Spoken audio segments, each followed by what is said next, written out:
hour in 2 hours. It doesn't work. So Oh my god, if we fix the flexibility part of it, we eliminate 50% of the issue, and that's our goal. Because we want the kids to not have pain. That keeps you out for a long time. And then the next graph, slide 11, is shoulder flexibility on their belly. So that's where they lay off the end of the table and we had them lift their arm up. So that's a combination of strength and flexibility. And that's at like 150, 140. And again, the platinums are higher on that because they know more about how to get there and they're stronger because they're better, right? So that prone measure will always be good when they're little, dip down when they're struggling, and go higher when they're older. And that you want better too because you want shoulder strength, which is posture. Okay, Nicole, you want to do leg pull? No. Sure. So we also tested the girls with their backs against the wall, their hand behind their lower back, their foot a little bit out from the wall, and then their leg at 90 degrees. This measures core strength, it measures hip flexor strength. Again, this goes back to being able to do leaps and jumps. If they don't have enough strength to hold their leg at 90, how are they going to get their leg there to do split leg? And then there's what we look like this. They look like they're, having a seizure over the hoe.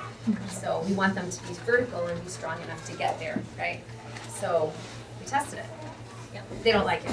It's horrible. And if you want to know how horrible it is, go home and try it. It's horrible. It hurts a lot. And it's really hard to keep locked out. It's much easier to keep bent. You can stand here for like 2 minutes. Most of the kids are, they cramp or it hurts a little. They're not injured. They're just cramping because they don't do it. So we tested max, not because we're ever going to do max again, but because we want to do a little bit under max and have them work on their endurance so that they can continue. It's also the muscle of a kip, which is like the bane of every gymnast existence. And most of the time they don't get it because they cheat, and they cheat because they're not strong enough. So we're going to get them the strength so that they don't have to cheat and then they Can we eat them now? get skills. So if we go to 12, slide 12, you can see the leg hold, right? So our national team does like 4.5 minutes.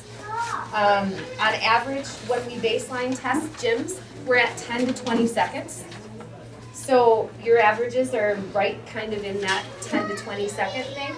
As soon as we actually incorporate it into programs, post-testing at gyms is usually 45 to 60. So you're right where I would expect to be because we haven't been working on it. And as the kids work on it, they will get much stronger. So there's a practical implication for that. So we get them to 60 seconds, who cares? Nobody stands with their foot at 60 seconds. But now we're gonna do every 4 events, we're gonna do 15 to 20 seconds, but 4 times throughout a practice to encourage the muscle to continue to work so we can work on fatigue. What if they have being last after vault and they're tired? So we're gonna work a little bit on that strength and conditioning concept of endurance overtraining. I don't mean overtraining like hold it until you think you're gonna die, but like I know 60 seconds is your max, we're gonna do 5 sets of 30 seconds instead, which is equally as hard, and it allows them to try to get over a 2-hour period a little stronger and a little bit more endurance.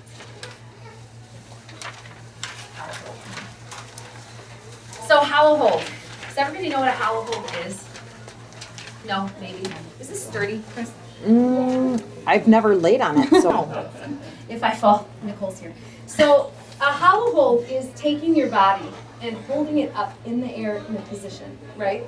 Your abs are supposed to be tight, your back is supposed to be flat, and you're not supposed to be like, oh my God, I think I'm gonna die. And then the kids do this and they say, if your feet fall, I'm gonna give you another wall sit. So the kids are like, oh my God, my feet can't fall, so they go like this and they crunch up and they're doing everything wrong, which teaches them to do handstands looking like this, because that's the main position in gymnastics is either a hollow arch or an open arch. So we had the kids do hollow holds and they're like, this is baloney, I can do hollow for 2 minutes. I'm like, you can't though. And they said, no, I can't, I really can't. So if you lay on your back and I put my hand under your back, as soon as your back arches, it means you're using your hip flexors and not your abs. Because it's easier for me to hold my legs up with my hip flexors than with my abs. So go home, lay on your back, have your spouse or loved one that doesn't hate you today, put their hand under your back, try to do a hollow hold and smash their hand. Try to pull your hand out, and as soon as you can pull your hand out, you fail. That's your end, right? So national team's at 7 minutes, 8 minutes. A good level 7 is probably at 2 minutes, right? This needs improvement here, okay? So lots of things are because of why this is cheating. The most is the psychological aspect of wanting to appease your coach. It has nothing to do with Gemini. This is the sport of gymnastics. You get yelled at if you bend your arms, you get yelled at if your feet go down, you get yelled at if you don't hold it up. But instead, we're now going to change it to you get reprimanded if you don't do it properly, but we're choosing quality over quantity. So if the kids need 10 to 15 second hollow holds, but they do them properly, then we're going to do 10 to 15 seconds, but we're going to do it 5 times. Because if we're doing a minute and we're doing it wrong, we're not training kids to be in the right positions, right? So handstand positions of the kids, when we kick them up for handstand push-ups, are actually really good. They can get there. They can't do it against gravity, which is what hollow hold is. But they can get there. So because they can get there, I know that they know the positions. Now we just have to reinforce that position repetitively, right? Gymnastics is actually pretty easy from a physics perspective if you master a certain number of basic skills. And the hollow hold or that ab positioning is important. It's also one of the worst conditioning things that you can do. It stinks, it hurts, it burns, you feel like you can't breathe, you feel like when you come down your abs are gonna, contract. So the kids don't like doing it for longer than they think that they should. And then they just start bending their knees and cheating. Every kid does it, not Gemini, right? This is every gymnast. Even the elites hate it. So if you go to 13, the top line is hollow hold. So we have 10, it stands for numbers or seconds relative to which variable it is. But they're doing between 10 and 35 seconds, right? Not bad, because this was absolutely perfect. So we want them to be we want Excel to be even better than USAG stuff, because they're here less, they need more abs, because the likelihood of their skills being less perfect is higher, and the more abs they have, the less backbone they have. So we're going to go through that and transition it to handstand positioning. Okay? Push-ups, Nicole. So push-ups again we did with perfect form. So we made the girls go down and touch their chest to the ground, come up in the same good position, maintaining the hollow hold type position, except in a weight bearing. And not like chest down and then the worm up, right? So as soon as you do the worm, you're done. Then if that was number 7, you count 6. So we were pretty strict about it. And we didn't put our fists underneath their chest because obvious reasons. But at home, if you would like for them to do it and know that they're doing it properly, just roll up a towel and put it under their chest so that they can feel that they're going down all the way, and they can practice at home without touching. So our where is it? 13. So our push-ups were decent.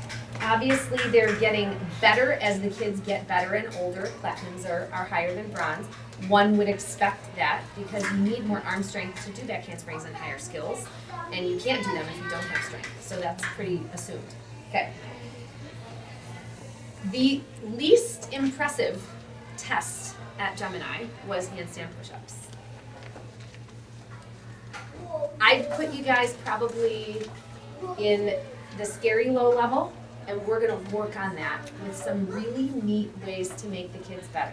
Let me explain to you why it's scary low. Because the kids get sad that they can't do it, and you can't do half of a handstand push-up.